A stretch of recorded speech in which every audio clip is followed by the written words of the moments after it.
This is Bishop Michael Burbidge, and you are listening to the Walk Humbly podcast. Podcasting from the St. Clair Studios here in the Diocese of Arlington. Welcome to the Walk Humbly podcast. I'm Billy Atwell, Chief Communications Officer for the Diocese, and your co-host. If you're listening to this podcast, you're benefiting from the tremendous generosity of so many people who have given to the Bishop's Lenten Appeal. The BLA, as we call it, supports many ministries throughout the diocese, one of which is the communications office here. So thank you to those who have made this podcast possible. If you haven't already, please rate this podcast or write a review wherever you're listening to it. And if you're listening through YouTube, please subscribe to that channel and ring that notification bell.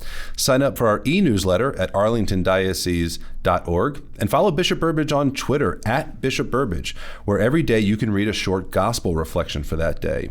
The diocese is on Facebook, Instagram, and Twitter. Make sure you're following us. If you'd like to send a question to Bishop Burbidge for the podcast, send it to info@arlingtondiocese.org or send us a message on social media. Before we bring in Bishop Burbidge, we've got an exciting announcement regarding our Jubilee. There is a multicultural Jubilee cookbook in the works, and we're looking for submissions from the faithful. So if you've got a favorite family recipe you would like considered for the cookbook, just send it, go over to jubilee.arlingtondiocese.org and click on Get Involved, and you'll see the cookbook there. You can submit the recipe through the form there. And this Sunday, November 20th, join us for the opening of the Year 2 celebration of our Jubilee preparatory period with the theme My Soul Rejoices in the Lord. We have a solemn Eucharistic Holy Hour and recitation of the Holy Rosary at the Cathedral of St. Thomas More at 4 p.m. We hope that you can join us. On today's podcast, we're going to talk about the new pro-life committee chair for the USCCB. You might recognize him. Why the Life is Very Good event that we've had in the past is not taking place this coming January, and an update on the National Catholic Partnership on Disability, and more. I welcome your host, Bishop Burbidge. Bishop, how are you? Billy, I am doing well. Thank you. Just returned late yesterday afternoon from our week of committee meetings in the General Assembly with the bishops of the United States. And, it's always a great time. I actually enjoy the meeting because it's an opportunity for me to be with brother bishops and to share blessings in our diocese, maybe some challenges, or learn from one another, and also most especially that fraternal time. So It's a busy week. It's a pretty demanding schedule as far as meetings and information, but I really do come back renewed, and I thank everyone this past week who were praying for me, my brother bishops. Thank you so much for your prayers and support. And each meeting has different news and its own flair. No two fall meetings are the same, and we'll get into some of that in just a moment here. Sure. Before we get into those main topics, though, I mentioned in the opening our Jubilee Year 2 that we're beginning that this coming Sunday. Can you give us a little bit of an overview of what you're hoping for this year? Right. And just a reminder to all of our listeners, 3-year preparation period for our Diocesan Jubilee Celebration 2024, Year 1, coming to a conclusion. Remember, with the focus, do this remembrance of me on the Holy Eucharist. What a blessed year that was. And as you mentioned, this Sunday, getting ready for Year 2, rejoice, with the focus on our Blessed Mother. My soul rejoices in the Lord. And then Year 3 will be renew and evangelization. But Year 2, Billy, is a beautiful focus on our Blessed Mother, praying to God that this will be a special time in the life of our diocese where we all grow in our intimate relationship with Mary, the one our Lord gave to us as our mother. His mother is our mother. From the cross, he gave us Mary. So maybe this is an invitation for us to really deepen that relationship of Mary and come to know her love for us, her protection, how she accompanies us every day. And also pray God an opportunity for us to renew our commitment to imitate her example of profound trust in God's will, being asked something she never expected, and of course being fearful at first, but knew that her cause for rejoicing was saying yes to God's will. And I'm sure all of our listeners right now probably can identify something in the past or maybe going on right now in their lives where God is asking something special of you, or you don't know why he's asking. But in saying, yes, Lord, let it be done to me according to your word, we will always receive his promise that he will also give us the strength and grace that we need. just like he assured Mary, nothing is impossible with God. Absolutely. And so we've got a lot coming up for this year. And, there's a few major events. We've got in October, there's going to be a diocesan pilgrimage to the National Shrine Grotto of Our Lady of Lourdes in Emmitsburg. But in April, there's going to be a Marian conference in which Archbishop Broglio will be the keynote speaker. He's the new president of the U.S. Conference of Catholic That's correct. Bishops, and someone that you know well here. He's done confirmations in our diocese. He's got a close connection to our diocese. We're thrilled to have Archbishop Broglio as our keynote speaker this year. Yeah, and there's going to be a lot of different parish events, cultural performances, reflections, many different things. Now, one thing that's bridging between the 2 years is we have the National Eucharistic Revival going on in addition to our year 2. And so you had asked for the 40 hours to continue. Why was that? Because you had heard a lot of feedback about it. Well, sure. First of all, I'm so grateful to our pastors. Every parish in our diocese conducted a 40-hour celebration during year 1. And I heard from our pastors and from our people that for many of our parishioners, it was the first time they experienced 40 hours in the parish. Mm-hmm. But what blessings came to them as individuals, as families, and as a parish community.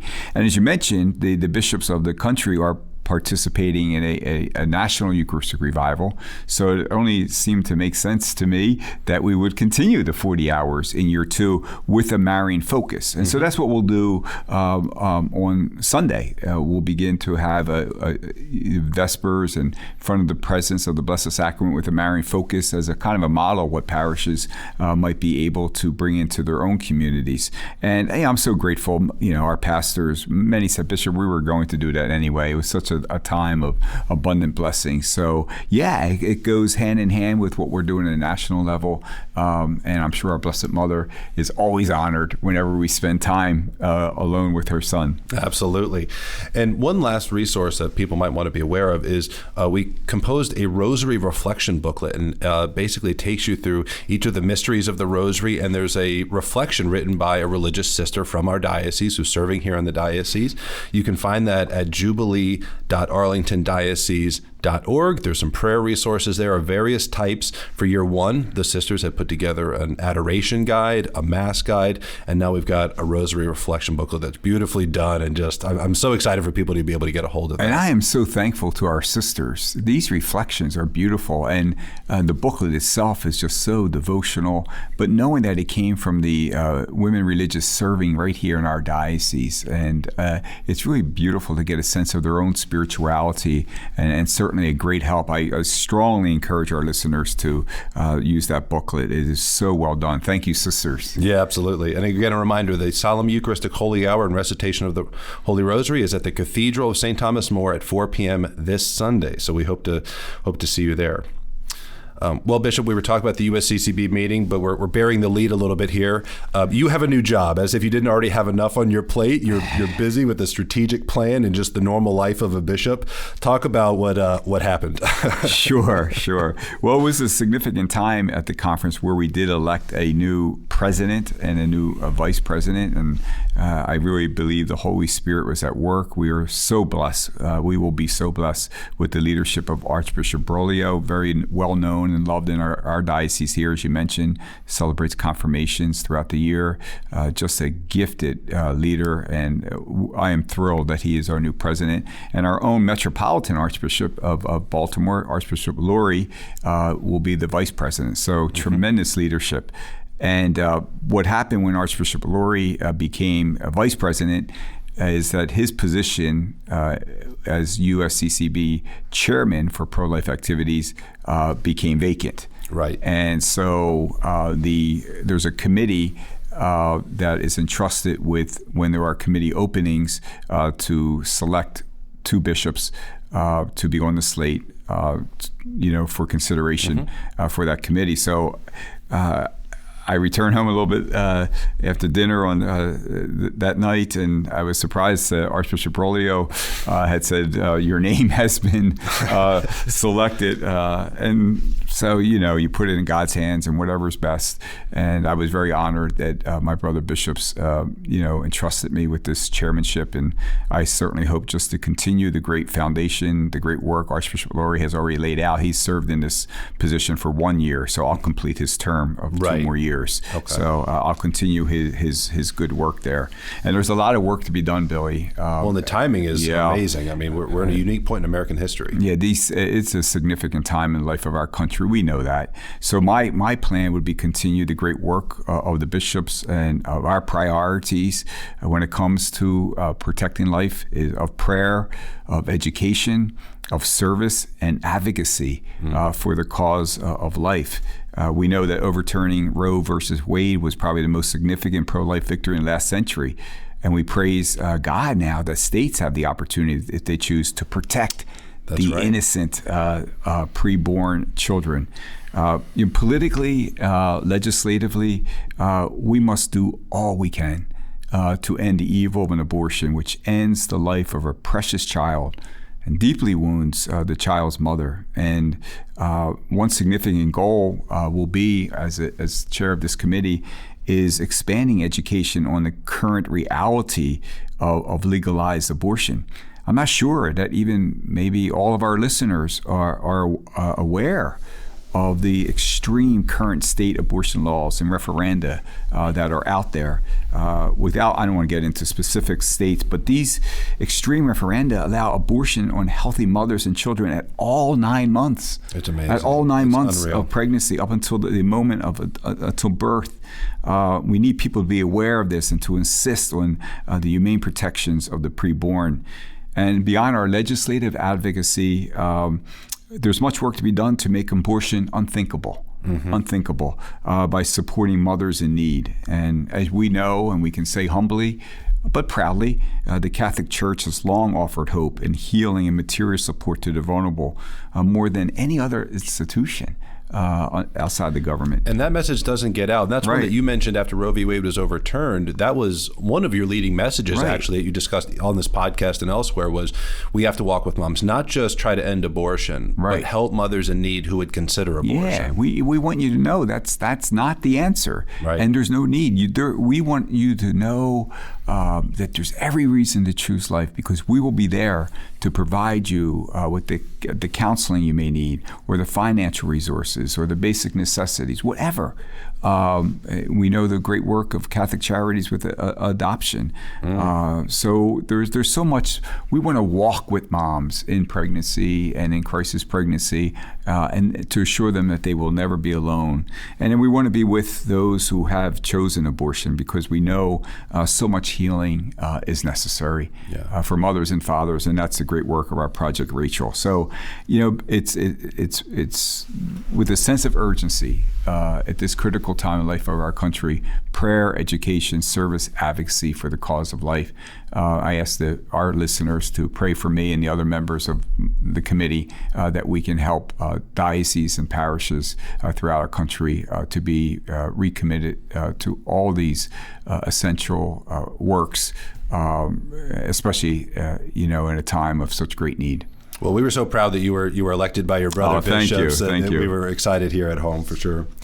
One bit of news that came out during the USCCB meeting, and it does relate to pro-life activities, obviously, is it was announced that the Archdiocese of Washington had decided not to hold its large rally. This is separate from the Vigil Mass for Life, which will continue to take place, but that they're not going to be holding their rally. And so within that, people learned that the Life is Very Good events that we do in the Diocese of Arlington, that those will not be taking place. And there's a lot of confusion about why. People are thinking, well, don't we continue on to fighting for the unborn and advocating for life? Well, of course, but there's some very practical reasons for that. And so I wanted to give you the opportunity to explain why that is going the way it is. Yeah, I would appreciate that opportunity for the practical reasons. But let me begin by saying that I do think it is very important for all who can to be very present the night before the March for Life that we've been doing, and the day of the March for Life, because again, we have to transform hearts. And I think a peaceful witness, a peaceful march, and prayer are ways to do that. And so on a federal level, it's very important because of elected officials who need to see that, yes, we know what the Supreme Court decided, and we thank God for that, but we also know that all of our elected officials play such a vital role in having the opportunity to protect life. We want them to see us. We want them to see our passion and our love. So I really am encouraging everyone who can to please be at the Basilica Shrine for the Vigil for Life. This, because of my new position, I'll be the celebrant and homilist that day, and then we'll be together for the March for Life. And I know the people organizing that event have done everything as they have been doing for years to make sure that the event is secure and taking all the necessary steps. Good speakers, very good speakers, and a peaceful march proclaiming the truth of love. But let's get back to the practical side of this. The original intent of our Life is Very Good rally, which is the night before the march, was to provide a place for people to go when they could not get into some of the masses, events, and rallies in Washington, D.C. Right. There was high demand. Right, exactly. So there were thousands of people looking for alternatives. And so here steps up, and this is way even before I came here for sure. There's the Diocese of Arlington being so hospitable. They launched what has become Life is Very Good. And as I said, this has been going on for years. A great event filled with music, talks, entertainment, as well as confession, adoration, and more. Our wonderful youth office has just done such a great job. And so these people coming from all across the country, were welcomed and also asked us for help to places in our parishes and all to stay. That's right. Right. But with Roe versus Wade being overturned, going back to this decision, going back to the states, many dioceses and pro-life efforts are now focusing on the state level. And that's where many battles are being fought at this point. So what we learned is that less people are coming to the March for Life from around the country and the surrounding events and rallies. And so while we did everything to promote Life is Very Good and had every intent on hosting it, we rent out the George Mason Arena, which is, it's very expensive, but it's worth the cost. Right. But it's very expensive. But our registration was down more than 80%. Yes. 80%. So we could not commit to spend out of pocket for an arena that would almost be completely empty. 263 people registered for the Mass, that arena that holds over 10,000. Yeah. And so that's the practical reason. And we respect the decisions. Why I would hope everyone still comes here to DC. We respect the decisions of other dioceses. But I know our youth office is in addition to promoting the Mass at the Basilica Shrine, we're going to have an event for parishes in our area that will take place at Holy Spirit Catholic Church, and a lot more details coming for youth ministers and pastors to invite their young people. I think for a lot of the angst on social media and everything, it's partly change is hard, even when you have good change. Right. Roe v. Wade being overturned was a tremendous victory, but we had existed under 50 years of it, and so now we're trying to figure out, well, what next? How now do we live and carry out this great mission? And so there's some growing pains with that are a little uncomfortable, but we will continue to lean in heavily to promote life and to try to have more pro-life victories. Yeah, and so the decision was not made by the Diocese of Arlington in a sense. It was made by those who availed themselves of our help, saying, well, we don't need that this year. Yeah.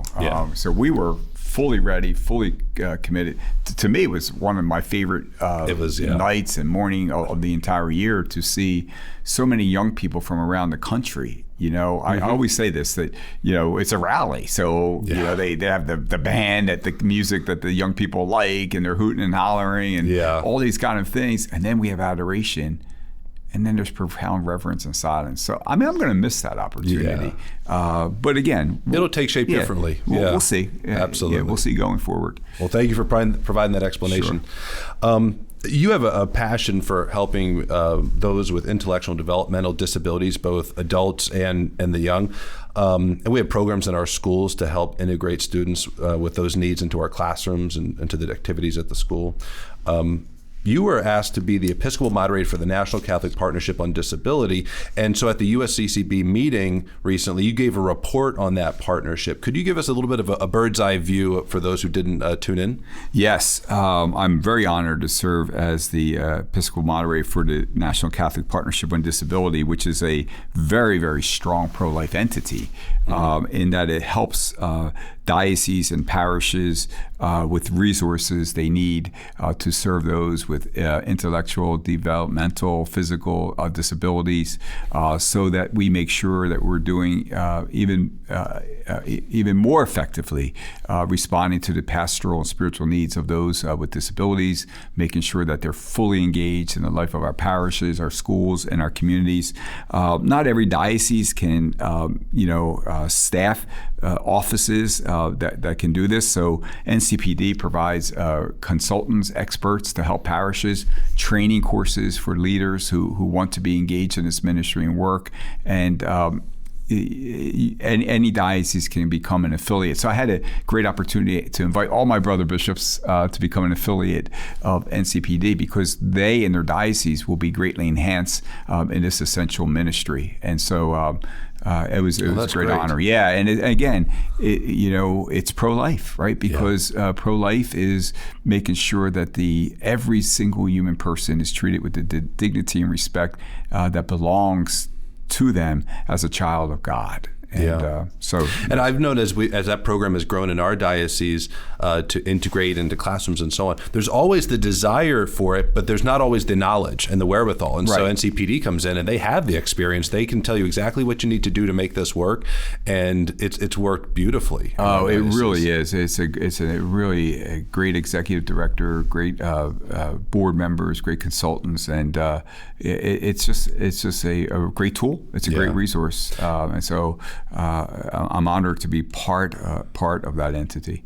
Now, we obviously talked about the schools program, and our parishes are doing the same with religious education, but you're leading by example here at the Chancery. Why don't you talk about how on our staff we have brought in some adults with intellectual development and disabilities to be part of our team? Yeah, so working with groups like Porto Charities and others who are assisting people with persons with disabilities, one of the primary goals now is we're doing so well. Of course, we always can do better, have more work to do with making sure that there's inclusion in, students being fully immersed in the life of our parishes and schools and faith formation programs. But what about after they graduate? That's right. What about the workplace? Need. These are very gifted people who bring so much joy and many gifts to wherever God sends them, and including the workplace. Mm-hmm. And so I spoke to our team here and said, listen, what about our chancery?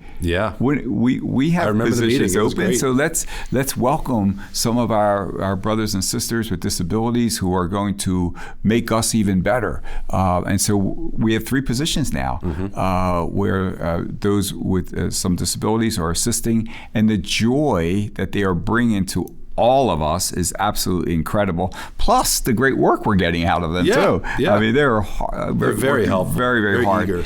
And I asked all of our chancery staff to take some sort of training on what is the best way to make sure we're supporting persons with disabilities. That's right. Because there's things you do, there's things you don't do, and some people naturally could say, well, I've never had this experience, I'm a little intimidated, I don't want to do anything wrong. And well, again, like NCPD, we can help you, we can train you for this. And I was so thrilled with the enthusiastic response to that invitation. And I'm really, really so grateful for the individuals God has sent our way here. Yeah, and you made a good point that it's brought a lot of joy, and it's worth noting too. These are paid positions. Oh, yes. They're not like volunteer positions. Right. Like they're part of the team. They're part of the staff. Part of the team. Great. Absolutely. It's really been great. Yes. So, Bishop, this is our last podcast before the Thanksgiving holiday, and then I realized, wow, it's our last before Advent begins. I cannot believe we're already there. Do you have any thoughts for people as we lead into the holiday? Well, sure. First of all, on Thanksgiving Day, I will certainly, at the Mass I celebrate, give thanks to God for the privilege of serving in this wonderful diocese and for the tremendous support I receive from the priests, the women religious, deacons, our seminarians, and our lay faithful who just support me with their prayers and the works of our diocese through their sacrifices and generosity. So my Mass will certainly be a Mass of thanksgiving for all of you. And the gospel that day at Mass, and I'm really thrilled, and I hear our pastor saying this, like, it's not a holy day of obligation, but our priests are saying so many people now are beginning their Thanksgiving day with Mass. Well, that's the perfect act of Thanksgiving. That's a wonderful sign, isn't it? So maybe if you have not done already as a family, and the pastors are smart, they know you have a busy day that day, and the family football game begins, and you got to get to grandma's for dinner. So the Masses are at a time where you can start your day with the perfect act of Thanksgiving. You haven't done that, friends, maybe consider going to Mass on Thanksgiving Day. And the gospel that day is the famous story about the lepers. All 10 were healed, but only one returned. And I think we can all identify ourselves as those sometimes who forget to give thanks. We just take our blessings for granted, or it's not that we're not thankful, but maybe we're too busy to pause and to offer praise. So Thanksgiving Day is just an opportunity for all the blessings that God has given to us throughout our lives. Special people He's placed in our lives, and until this present day, and to offer thanks for the gift of faith, the gift of family, friends, and the gift of freedom, that is ours in this great country of ours. Absolutely. And so thanks to all of you, dear listeners. And in Advent, again, time to slow down, get our priorities in order, and make sure that we don't wake up and realize it's Christmas Day. No, we've used Advent and these four weeks as spiritual preparation, a beautiful time to prepare the way of the Lord, most especially prepare the way of the Lord in our own hearts and in our own homes. And we've got that Advent series. I can't wait to see it. Yeah. I can't wait to see it. If you're not signed up for our emails, please sign up for those. We've got an Advent series. It's you'll have to see it to understand it fully, but basically each Sunday we'll release a video, and 3 priests and a religious sister are offering guided reflections, and it's just the beautiful imagery of the way it was all shot. You're really going to enjoy it. I think it'll help guide you through the season. All right. And Billy, thanks to our listeners, and also know of my prayers for you, especially as we do approach Thanksgiving Day, that God will continue to shower His abundant blessings upon you, and we will be renewed in our commitment to walk humbly with our God. Thank you for listening to the Walk Humbly podcast. Make sure you check out more episodes on iTunes, Google Play, Stitcher, and Spotify. You can follow me on Twitter at Bishop Burbidge, where I offer gospel reflections each morning and share photos and updates of what is going on in the Diocese of Arlington. Stay up to date with news, event information, and inspirational content by subscribing to our e-newsletter at arlingtondiocese.org.